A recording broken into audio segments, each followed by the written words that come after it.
اس نے بات کہی، میں نے مان لی، اس نے دہرائی تو مجھے شک پڑ گیا، اس نے قسم کہی تو مجھے یقین ہو گیا کہ وہ جھوٹ بول رہا ہے۔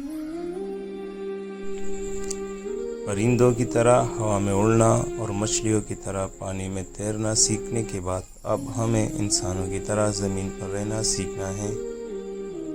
مشکل وقت کے لیے پیسے بچانا چاہیے، پیسے سے عورت کو بچانا چاہیے، اور عورت اور پیسے سے اپنے آپ کو بچانا چاہیے۔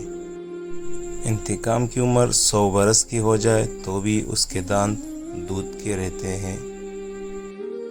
صرف انسان ہی روتا ہوا پیدا ہوتا ہے، شکایتیں کرتا ہوا جیتا ہے اور ناکام مرتا ہے۔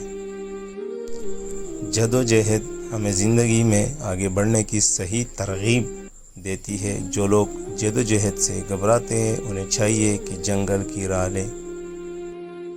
سب سے پرکشش سمندر ہے جسے ہم میں سے کسی نے نہیں دیکھا۔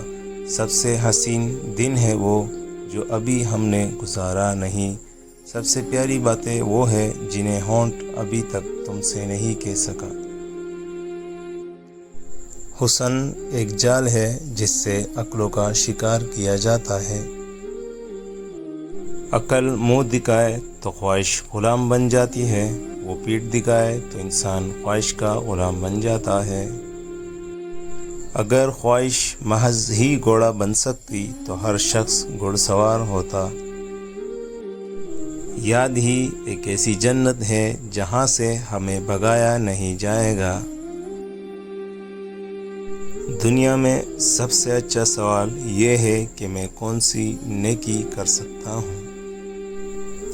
اگر تمہارے پاس 2 پیسے ہے تو ایک سے روٹی خریدو اور دوسرے سے پھول۔ روٹی تمہیں زندگی دے گی اور پھول تمہیں جینے کا فن سکھائے گا۔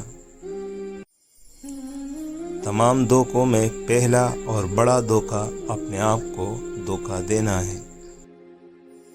ملازم سے اپنا راز کہنا اسے ملازم سے مالک بنا دیتا ہے۔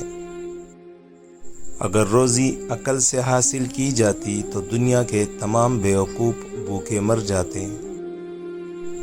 احمق سے دوستی کرنا ریچھ کو گلے لگانا ہے۔ مجھے میرے دوستوں سے بچاؤ، دشمنوں سے بچنے کا انتظام میں خود کر لوں گا۔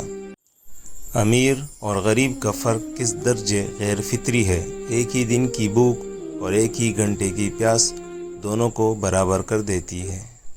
چاپلوس اس لیے آپ کی چاپلوسی کرتا ہے کیونکہ وہ آپ کو بیوقوف سمجھتا ہے، لیکن آپ اس کی منہ سے تعریف سن کے پورے نہ سماتے ہیں۔ پیسہ عقل مند کی خدمت کرتا ہے اور بیوقوف پر حکومت۔